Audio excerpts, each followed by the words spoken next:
झारखंड की Ghatshila assembly seat के ज़िम्नी इंतखाब के लिए तशहीरी मुहिम आज खत्म हो गई है। सीट के लिए कुल 13 उम्मीदवार मैदान में हैं। साबिक वज़ीर आला चंपाई सोरेन के बेटे बाबूलाल सोरेन बीजेपी के तरफ से उम्मीदवार मैदान में हैं, जबकि जेएमएम ने आंजहानी साबिक वज़ीर तालीम रामदास सोरेन के बेटे सोमेश चंद्र सोरेन को उम्मीदवार बनाया है। इसके अलावा जेएलकेम के उम्मीदवार रामदास मुर्मू भी इंतखाबी मैदान में अपनी मौजूदगी का एहसास दिला रहे हैं। ज़िमनी चुनाव जीतने के लिए सभी पार्टियों ने हल्के में खूब इंतखाबी तशहीर की मुहिम चलाई। अब देखना यह है कि घाटशिला के वोटर्स किस उम्मीदवार को एमएलए मुंतखब करते हैं। 11 नवंबर को पोलिंग होगी।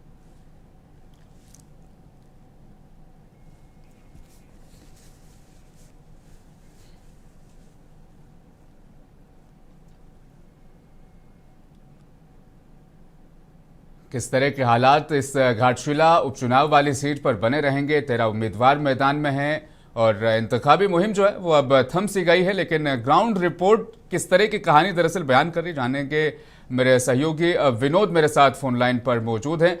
विनोद, केसरी घाटशिला दरअसल क्या इतिहास रचने जा रहा है? क्या सिंपैथी की लहर चलेगी? सोमेश के हाथों को मजबूत करने का काम वहां की जनता करेगी, या फिर बीजेपी ने जिस तरीके से मेहनत की, शिवराज सिंह चौहान उड़ीसा के सीएम तमाम लोग वहां पर प्रचार करने पहुंचे हैं, अंतिम दिन भी माहौल रहा, किस तरह का एहसास फिलहाल वहां के लोगों के बीच हो रहा है? तो पर मैं बता दूं कि घाटशिला उपचुनाव जो हो रही है बहुत काफी दिलचस्प होगा। भारतीय जनता पार्टी के जो नेताओं का कहना है कि हम लोग चुनाव जीत रहे हैं, क्योंकि भारतीय जनता पार्टी की ओर से चंपाई सोरेन जो पूर्व मुख्यमंत्री थे झारखंड के, उनके बेटे बाबूलाल सोरेन एक चुनावी मैदान में खड़े हैं। तो वही झारखंड मुक्ति मोर्चा यदि गठबंधन का बात करें तो सोमेश चंद्र सोरेन चुनावी मैदान में खड़े हैं। तो निश्चित तौर पर है आज चुनाव का आखिरी दिन, प्रचार का आखिरी दिन था। आज स्टार प्रचारक कल्पना सोरेन और मुख्यमंत्री हेमंत सोरेन आज पहुंचे हुए थे घाटशिला और मूसाबनी में, जहां रोड शो किया। इस दौरान बड़ी संख्या में लोग भी उपस्थित रहे और वहीं बीजेपी की ओर से चंपाई सोरेन जी थे, बाबूलाल मरांडी जी थे और पूर्व मुख्यमंत्री अर्जुन मुंडा थे। तो निश्चित तौर पर दोनों जो पार्टियां हैं वो लगातार अपने अपने जीत के दावा कर रहे हैं, क्योंकि भारतीय जनता पार्टी की ओर से कहा जा रहा है कि जो क्षेत्र में पिछले 6 सालों से विकास नहीं हुआ है, और वहीं झारखंड मुक्ति मोर्चा ने भी कई गंभीर आरोप लगाए हैं। तो निश्चित तौर पर आरोप प्रत्यारोप तो जारी है लगातार, क्योंकि आज अंतिम दिन का चुनाव प्रचार का और कहीं भारतीय जनता पार्टी की ओर से भी बाइक रैली निकाली गई। तो झारखंड मुक्ति मोर्चा के द्वारा भी कई कार्यक्रम किए गए हैं, क्योंकि 11 तारीख को मतदान होना है और उसी के कड़ी पर मतदान होंगे सुबह 6 बजे से और शाम 4 बजे तक। तो निश्चित तौर पर है कि सभी पार्टियां अपने अपने जीत के दावा करें। वही बात करें विरोध विधानसभा चुनाव जब हुआ झारखंड का, जेएलकेम पार्टी ने भी वोट प्रतिशत वहां पर बटोरा था। जेएलकेम अपनी मौजूदगी का एहसास करवा पा रहा है क्या घाटशिला में?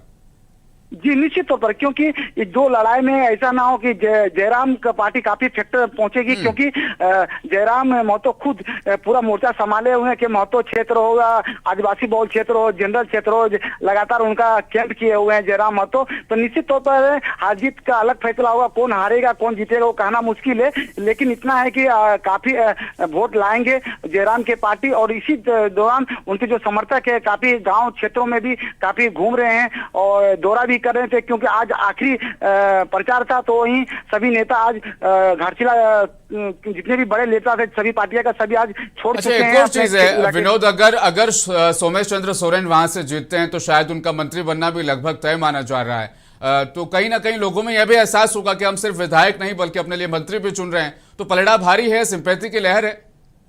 जी कहीं ना कहीं रामदास सोरेन अपने क्षेत्र में विकास तो किए थे, ऐसा नहीं है, और काफी विकास किए थे। वहीं पे कुछ लोगों का कहना है कि रामदास सोरेन जी का सिंपैथी पड़ेगा, हालांकि वो बीजेपी उसको नहीं मान रही है। बीजेपी कहना है कि ऐसा कोई बात नहीं है, क्योंकि ठीक है लोगों का मरना जीना होते रहता है, लेकिन इतना तय है कि थोड़ा कुछ तो असर पड़ेगा।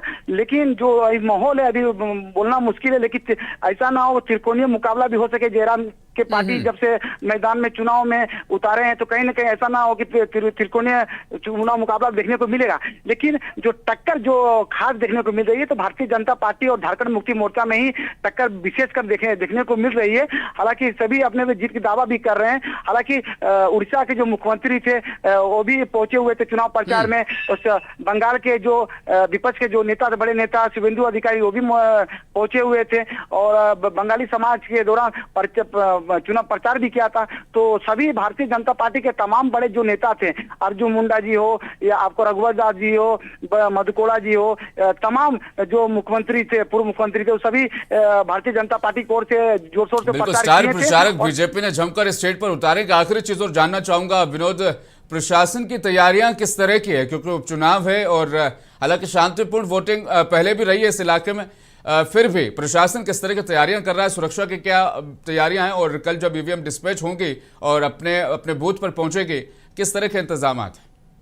जी, निश्चित तौर पर जितने भी जो जिला हो या अंतर्राज्य जिला हो, अंतर्राज्य चेकपोस्ट हो, सभी में ब्रिकेटिंग किया गया। कड़ी सुरक्षा के बीच मतदान होगा और इसको लेकर के भारी संख्या में पुलिस बल तैनाती किया गया है। वो ग्रामीण क्षेत्रों और नक्सल जो इलाके जो पहले रह चुके हैं, वो भी पोलिंग बूथ वहां पर भी बड़ी संख्या में पुलिस फोर्स रहेंगे और पुलिस के द्वारा, प्रशासन के द्वारा, चुनाव आयोग के द्वारा कड़ी निगरानी रहेगी, क्योंकि वो चाहते हैं कि निष्पक्ष चुनाव हो ताकि मतदाता को किसी प्रकार का दिक्कत ना हो। जी, बहुत बहुत शुक्रिया विनोद, मेरे साथ जुड़ने के लिए और हमारे दर्शकों तक ताज़ा अपडेट पहुंचाने के लिए। बढ़ेंगे खबरों के जाने